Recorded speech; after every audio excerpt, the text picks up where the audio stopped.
pé mọ̀mọ́ bá mi polúwájú wọn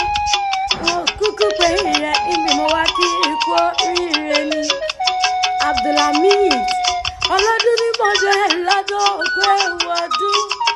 àwọn ìkúkú mọ̀ọ́sẹ̀ làlárèrè onímọ̀ọ́sẹ̀ nínú afárá agi afẹ́rẹ́ bòjó mọ̀ọ́sẹ̀ ní sáà ọmọ fàṣẹ́sí kó dúkọ́ ọdún olóní òkú ayẹyẹ ọjọ́ ìbí rẹ̀ òkú wa mórí pé ọdún ó sì dára kó ní ìdìbànújẹ́ ọ̀nà gbogbo tó ń pọ̀ lẹ́yìn lọ́rọ̀ bá níjó pa ọ́ lẹ́kún ó mọ̀ bẹ́ẹ̀ níbẹ̀ sí ìrẹ́jẹ̀ wọn àti jẹ̀nà olúwájú wọn ò ṣé ń bá délé àwọn bàbá tó bí ọlọ́mọ gbogbo ẹ lókùnkùn yé mi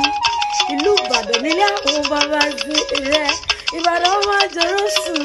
Ìbàdàn tẹ́ ẹ̀ lè sí dẹ́gàn nílé àwọn bàbá tó bí ọlọ́mọ ìlú Àjàyí ọmọ ẹ̀sìn tí ṣe fìlàfìlà ìlú ńlá tó sà Ààrẹ Ọ̀nà Kakanfò Ìbàdàn lé Olúyọlé ìlú Ìbíkúnlẹ̀ Ológbòdo Ìkẹ́ ìlójú ogun nílé àwọn bàbá sí rẹ̀ ọmọ Lágẹ̀lú ò ẹ dákun ẹ mọ jogun ó rọra sinmi tó rọ́ sinmi togun làákò Ìbàdàn àbẹ̀ pé kú mọ́ jagun mọ́ o títún bá ní fèrè ogun ní kíkọ nílé àwọn bàbá sí rẹ̀ ọmọ Olúbàdàn yìí máa gbọ́ ẹnu mi bálákè ń lò lẹ̀ gbá ata ọjà mi bó ń lò lọ́sọ̀gbọ̀ irúwà ògiri wá mi bó ń lò gbilẹ̀ nílẹ̀ Ìbàdàn nílé àwọn bàbá sí rẹ̀ ọmọ àgbọ̀ sẹ́sẹ́ ogun tí ò ní sá o Ìbàdàn lẹ́ ọmọ àgbọ̀ yàyà ogun tí ò ní ìyá ọmọ fàṣásí ò nílé àwọn bàbá sí rẹ̀ onílé òjò ọmọ dọ́gbọ́n yọ kéèyàn ọlọ́ọ̀lì òjò ọmọ dọ́gbọ́n yọ kéèyàn ọmọ oníkéré ẹ̀sà ògbémọ̀ lẹ́yìn ọ̀hún kan yá súnké sí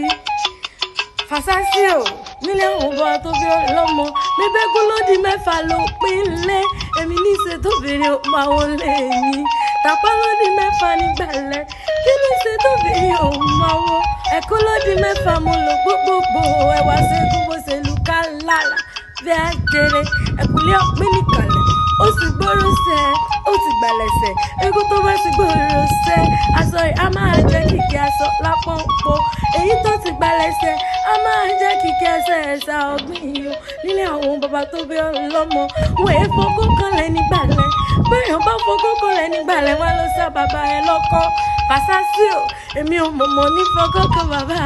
rẹ̀ ẹ̀sà ọ̀gbẹ́mọ̀ ẹ̀yìn ọ̀rùn mọ́yá súnkè sí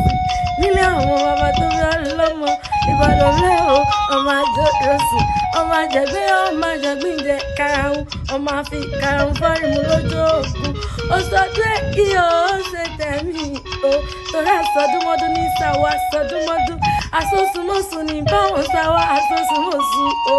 olúwájú wọn o Abdulhamid happy birthday to you long life and prosperity adédìmọ́rọ̀ ọmọ àjọ lókè ọkọ̀ ire Ìbàdàn ọjọ́ kan.